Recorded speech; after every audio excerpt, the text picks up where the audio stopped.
याद आती, आप हिंदुस्तान की थोड़ी सी मिट्टी ले आए होते, गंगा का जल ले आए होते तो हमें उससे ज्यादा महत्वपूर्ण उपहार कोई नहीं। मुझे 2 महीने बाद अपनी बेटी को विदा करना था। उसकी माँ कहती थी कि तुमने इसे सर पे चढ़ा रखा है, इसे दूसरे घर जाना है। ये 2 बातें मेरे मन में कौनती रही। वो करीब 22, 23, 25 दिन की यात्रा थी। वहां एक कविता ने जन्म लिया और ये मेरे मन की कविता में मन से आपके बीच में रख करके जाना चाहता हूँ। गंगा अवतरण आपने रत्नाकर की भी सुनी होगी, अन्य लोगों की सुनी हो। मेरे माध्यम से ये कविता बहुत सारे मेरे मित्र पहली बार सुनेंगे। मैं सुन चुका हूँ अर्जुन भाई, बहुत अद्भुत कविता है ये। कपिल ऋषि के श्राप से शापित होकर के राजा सगर के 60,000 पुत्र भस्मीभूत हो गए और फिर आवश्यक हो गया कि माँ गंगा को भूतल पर लाया जाए। इक्ष्वाकु वंश की कई पीढ़ियां इसमें खप गई अनवरत साधना करते हुए गंगा के लिए, लेकिन गंगा नहीं आ सकी और ये परंपरा भगीरथ तक पहुंची। माँ गंगा का अवतरण हुआ। यहीं से मेरी कविता प्रारंभ होती है। यदि किसी को बहुत जरूरी जाना, बहुत जरूरी कोई आवश्यक काम हो तो अब निकल जाए, लेकिन 4 मिनट की कविता में बीच में ना उठे, मन से आप तक पहुंचे। इसलिए अच्छी कविताएं लोगों ने पढ़ने के साहस नहीं किए कवि सम्मेलनों में कि लोगों ने चुटकुलों पे तालियां बजानी शुरू कर दी, कविताओं पे लोग हूट करने शुरू कर दिए। मैं एक महनीय कविता एक कवि धर्म दिखाते हुए पढ़ना चाहता हूँ कि कर नमन ऋषि को चले सगर तब ज्वाला में तब जाने को, कर नमन ऋषि को चले सगर तब ज्वाला में तब जाने को, पुत्रों का शाप मिटाने को भूतल पर गंगा लाने को। फिर अंशुमान राजा दिलीप तब करते हुए अतीत हुए, दिन महाबरस बीते अगणित युग पर युग कई व्यतीत हुए, जिस पर थी सफल सिद्धि अंकित यह धारा उस पथ तक पहुंची, इक्ष्वाकु वंश की परंपरा एक रोज भगीरथ तक पहुंची। इक्ष्वाकु वंश की तालियां बजाएं तो फिर सामूहिक तालियां। इक्ष्वाकु वंश की परंपरा एक रोज भगीरथ तक पहुंची, तब मग्न हुए वह महातपी को कर्ण तीर्थ में जाकर के वह सूर्य वंश हो गया धन्य उस धर्म रथी को पाकर के।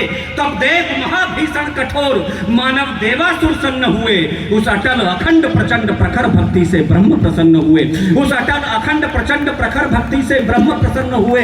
तो अनुकूल समय पर साधक ने विधि से यथेष्ट वरदान लिया, जगहित में भाग्य विधाता ने यह पुण्य निवेदन मान लिया। फिर कहा समस्या एक बड़ी, इसका हल कौन निकालेगा, इस देव नदी का प्रखर वेग भूतल पर कौन संभालेगा, इस देव नदी का प्रखर वेग भूतल पर कौन संभालेगा।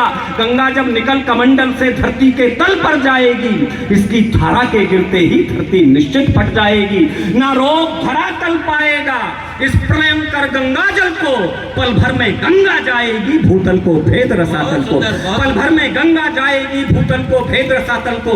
इसलिए साधना फिर साधो, तुम शिव शंकर का ध्यान करो। हे वत्स भगीरथ दोबारा अपने तप का संधान करो। तो हो समाधिस्थ भागीरथ ने फिर शिव शंकर का ध्यान किया। अभी 2-3 दिन पहले महाशिवरात्रि गई, मैं महादेव के चरणों में पंक्तियां समर्पित करता हूं। हो समाधिस्थ भागीरथ ने फिर शिव शंकर का ध्यान किया, गुंजित कर हर हर महादेव विश्वेश्वर का आह्वान किया।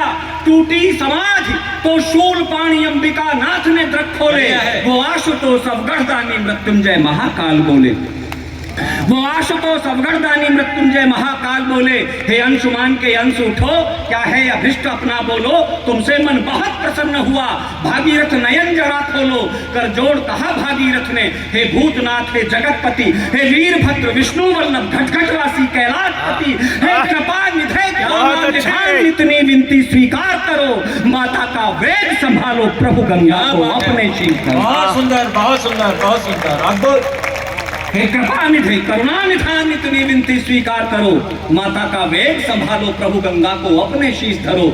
आपने एक चित्र देखा होगा गंगा अवतरण का, भगवान शंकर की आकाश में उठी हुई 2 भुजाएं, फिर जटा खोलकर शंकर ने निज पग भूतल पर जमा लिए, गंगा के आवाहन के हित दोनों कर नभ में उठा दिए। ब्रह्मा ने कहा भगीरथ से मैं छोड़ रहा हूं गंगा को, नभ से भूतल की ओर सुनो मोड़ रहा हूं गंगा को। कह दो प्रलयंकर शंकर से आवेग संभाले गंगा का, भूतल को भेद न जाए कहीं वह वेग संभाले गंगा का। नव मंडल में कंपन भरती गर्जन कर घोर चली गंगा, ब्रह्मा के छूट कमंडल से भूतल की ओर चली गंगा, ब्रह्मा के छूट कमंडल से भूतल की ओर चली गंगा। दिग्मंडल सारा कांप उठा, हो उथल पुथल भूगोल उठा, ऊपर दिग्गज चिंगार उठे, नभ में इंद्रासन डोल उठा। भीषणतम रव से लगता था कुछ शेष नहीं रह पाएगा, माँ गंगा के क्रोधानल में भूतल सारा बह जाएगा। ऐसा लगता हर और सुनो यह प्रलय मचा देगी गंगा, अपनी भीषणतम धारा में तीनों डुबा देगी गंगा, अपनी भीषणतम धारा। त्रिलोक डुबा देगी गंगा। गंगा अंबर से उतर रही भीषण लहरा कर बल खाकर, मानव देवासुर सब खड़े खड़े जाने क्या होगा जगदीश्वर। करबद्ध भगीरथ बोल उठे, हे भोले शंकर क्या होगा, है वेग भयंकर गंगा का, बोलो अभयंकर क्या होगा। यहाँ से अर्जुन शिशोदिया मूलतः शुरू होते हैं। मैं पढ़ता हूँ आप तक पहुंचे और मुझे वो क्षण याद आई बेटी की विदाई के। हे वेग भयंकर गंगा का, बोलो अभयंकर क्या होगा।